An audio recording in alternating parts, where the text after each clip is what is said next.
The story of Anne Boleyn is well known. She was the second wife to King Henry VIII, Queen of England, and mother of arguably the most well-respected queen in English history. However, plagued, like so many other of King Henry's wives, she met her death. But how did she survive so long, and what ultimately caused her downfall? Some historians say it was because Henry no longer loved her. Some say it was for political reasons, while others even blamed witchcraft. Nonetheless, the history of Anne Boleyn and her downfall has changed throughout time. In the 16th and 19th centuries, historians claimed that Anne's downfall was a result of politics. They claimed that Anne and Thomas Cromwell were both fighting for King Henry's attention. These attention-seeking battles were long and tedious. They fought about many things, including church reform, finances, and potential political alliances. Unfortunately for Anne, Cromwell had the upper hand.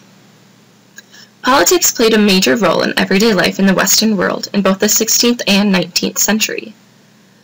The great men of history model played a major role in historical research at this time, and many of the books written focused more on King Henry than Anne.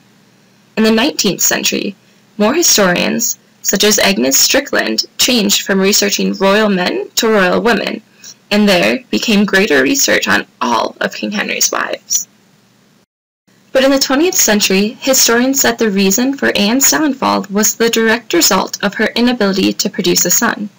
They wrote that 16th century monarchs were obsessed with having an heir to the throne, especially a boy, and Henry was no exception. Mary and Elizabeth were simply not enough. He needed a son, and when Anne was unable to provide, Henry's love for her began to fade. 20th century historians also focused on politics, but also focused on major causation for historical events. Throughout the 20th century, waves of feminism were spreading throughout Europe and America, and more in-depth research was conducted about women. Historians, such as A. F. Pollard, an English historian, began looking at other factors to explain the downfall of Anne Boleyn. This change sparked from the 19th century historians' debate over the controversy of Anne Boleyn and her affair with the court musician, and as such, Pollard wanted to find a new explanation regarding Anne's downfall. However, feminist historians rallied around Anne. They dismissed the whore and slut name-calling, and instead focused on her achievements. They saw her as a church reformer, leader of a country, and a feminist. She fought for what she believed. She was a woman who rose up in a male-dominated society and did whatever she could to assert her power. She was the only wife, besides Queen Catherine of Aragon, who was able to be coronated queen. As feminism began to gain support, more women historians began looking at the story of King Henry VIII from Anne Boleyn's point of view. The feminist wave began to show the importance of women, causing the feminist historians to do the same.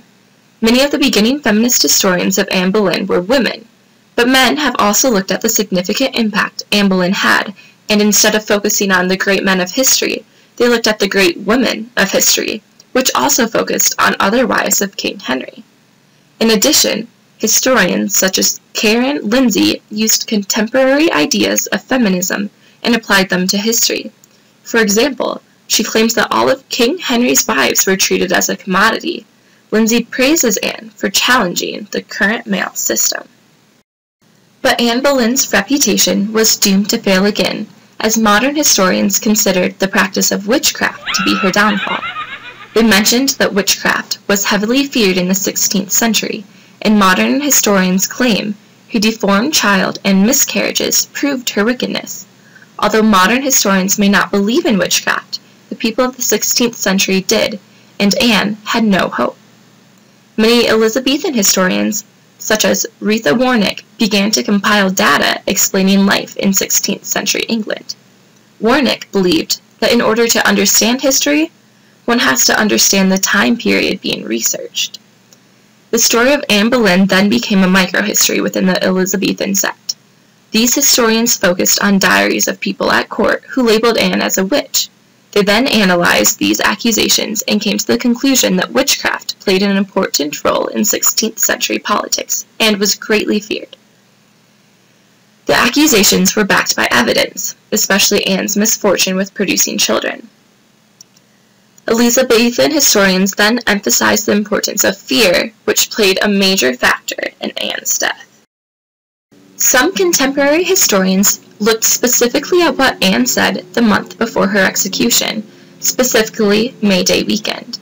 They say her comments and loose lips are what eventually led for her conviction and death. Historians say that if she had stayed quiet, maybe she could have escaped with her life.